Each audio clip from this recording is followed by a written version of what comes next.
جیسے دوا لینے سے پہلے ڈاکٹر کو دیکھتے ہیں، ایسے ہی علم لینے سے پہلے دیکھتے ہیں سکھانے والا کون ہے، اس کا سلسلہ جڑا ہوا ہے یا نہیں، اس کا استاذ کون، اس کا استاذ کون۔ چنانچہ آج جب بخاری شریف صحاح ستہ پڑھائی جاتی ہیں تو وہ شیخ الحدیث اپنا، استاذ الحدیث اپنا شجرہ بیان کرتا ہے، شجرہ علمی، کہ یہ میری سند ہے، میں نے فلاں سے پڑھا، اس نے فلاں سے، اس نے فلاں سے، اور وہ صحابہ تک اور پھر آپ صلی اللہ علیہ وسلم تک پورا سلسلہ چلتا ہے۔ یہ جو علماء ہیں اللہ تعالیٰ نے ان کی فضیلتیں بیان فرمائی ہیں۔ اللہ تعالیٰ فرماتے قل هل يستوي الذين يعلمون والذين لا يعلمون، آپ پوچھئے ان سے، آپ ان سے کہیے، سوال کیجئے، کیا جاننے والا اور نہ جاننے والا برابر ہو سکتے ہیں؟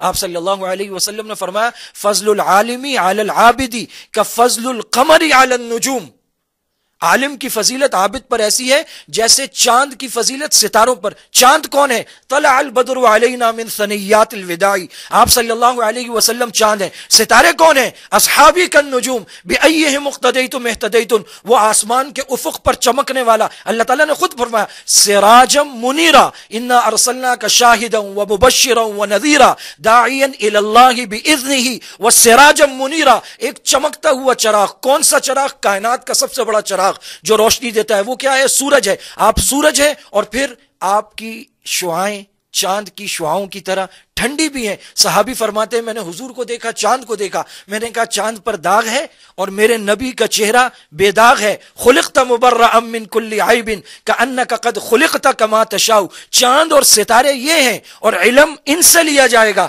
علم کے سلسلے یہاں جا کر رکیں گے اور یہاں سے اللہ سبحانہ و تقدس تک جائیں گے۔ یہ جو دنیا نے اپنے چاند بنا لیے میرا چندہ، یا دنیا نے اپنے ستارے اور اسٹارز بنا لیے، جو اداکار ہیں، جو گلوکار ہیں، وہ ان کا ایک کام ہے۔ اللہ تعالیٰ لوگوں کو توفیق دے وہ گناہ کبیرہ سے بچیں اور سمجھیں کہ حضور نے فرمایا انما بعثت لانکسر المزامیر، میرے مقاصد نبوت، مقاصد بعثت میں سے کہ میں ہر آلہ موسیقی کو توڑ دوں۔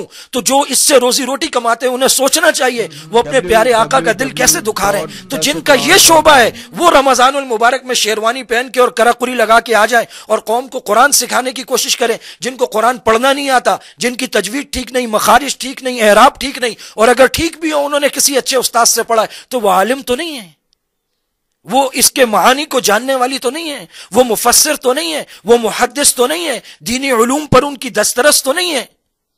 ان کا ایک شعبہ ہے، وہ 11 مہینے کبھی کسی ایک روپ میں، کبھی دوسرے روپ میں ڈراموں میں کام کر رہے ہوتے ہیں۔ رمضان یا دین کوئی ڈرامہ تو نہیں ہے کہ وہ ایک اور روپ میں جلوگر ہوتے ہیں، قراقری پہن کے اور شیروانی پہن کے، اور پھر وہ دین کی باتیں بتاتے ہیں۔ اور ہمارے مسلمان کتنے بھولے، امت کتنی سادہ ہو گئی۔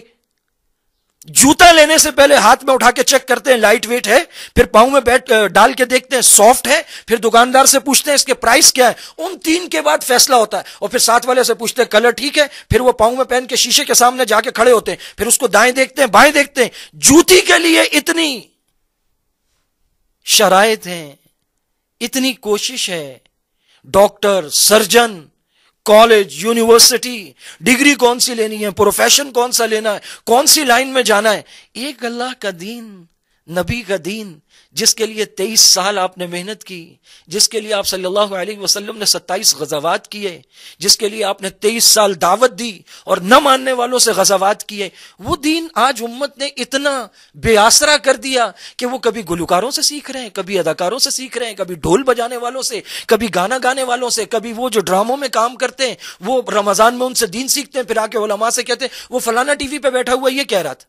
اور ان کو پتا ہے کہ ان کے یہ ادارے غیر معتبر ہو رہے ہیں، تو یہ کیا کرتے ہیں کسی معتبر عالم کو بھی بلاتے ہیں، اور جس معتبر عالم سے آپ پوچھیں اسے شکوہ رہتا ہے، وہ کہتے ہیں اگر ہم پوری حق بات کہہ دیں تو اس کی ایڈیٹنگ ہو جاتی ہے، اس کو کاٹ دیتے ہیں۔ میرے بھائیوں، دین اللہ والوں سے، علماء سے، جنہوں نے زندگیاں کھپائیں، جنہوں نے زندگیاں لگا دیں، ان سے سیکھنا چاہیے۔